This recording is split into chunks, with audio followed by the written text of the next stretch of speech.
Okay, we're going to finish up some notes on translational equilibrium. Translational equilibrium is defined as the condition where the net force on the object is zero. But wait a second, zero net force, that's one of Newton's laws of motion, right? Which one of Newton's laws talks about translational equilibrium and zero net force? First, second, or third?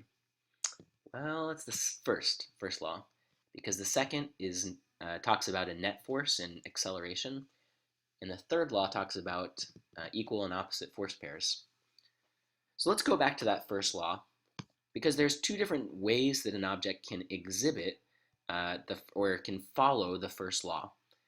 Right? There's two things an object can do when it is in translational equilibrium. So what does Newton's law say? It says, oh, objects can continue to remain at rest. Right? The object could be remaining at rest.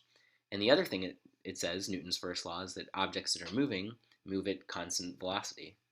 So you could keep moving at constant velocity. These are the two things that could be happening for an object in translational equilibrium. But what's the object definitely not doing? What is it not doing if it's in equilibrium? It's not accelerating, because that's what Newton's second law talks about. Okay, so when an object is in equilibrium, what happens to the horizontal and vertical forces? We've talked about this before. We've talked about balancing, but we can get more specific.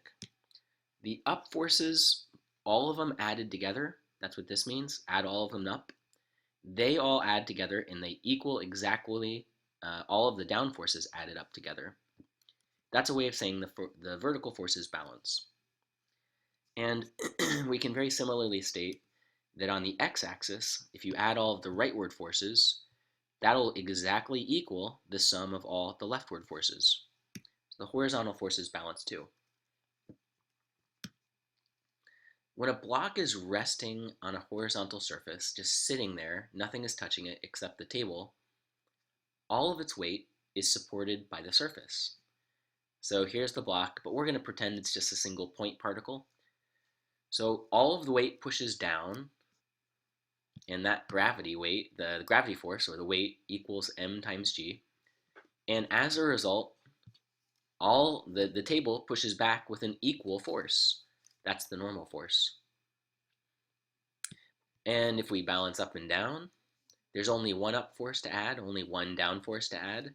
The sole up force is Fn, and the sole down force is mg. But if a person comes over and she pulls up slightly on the block, then now only some of the weight is supported by the surface. The rest of the weight is supported by the person. So here's the block. You've got the dot, single point particle. There's the same gravity force as before.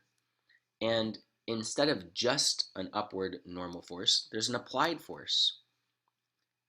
And what happens to the normal force? Well, if less weight is pressing on the surface, then the surface presses back with less force. So if the block pushes down less hard, then the surface pushes up less hard. So the normal force is a little bit smaller.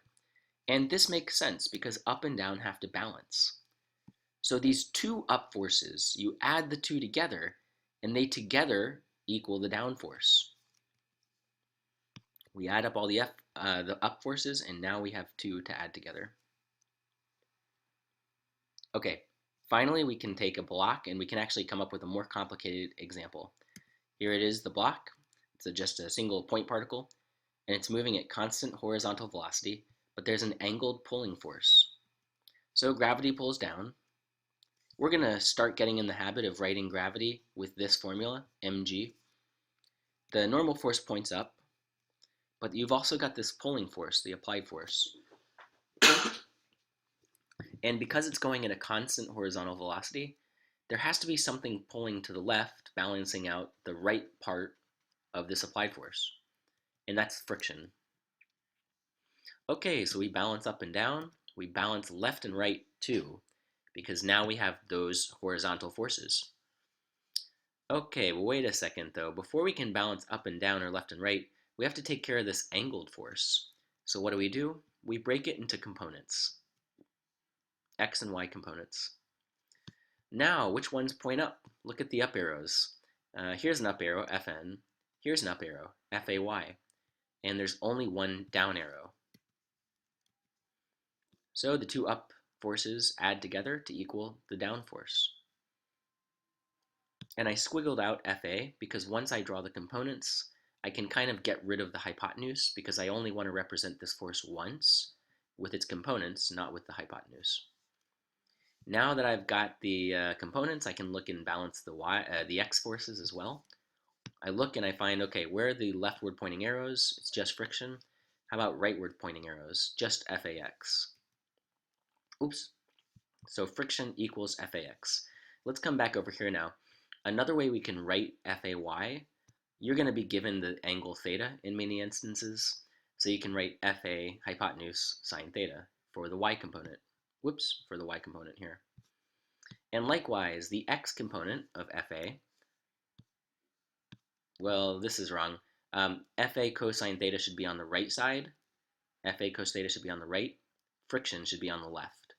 So you can replace Fa cos theta substitute that in for Fax.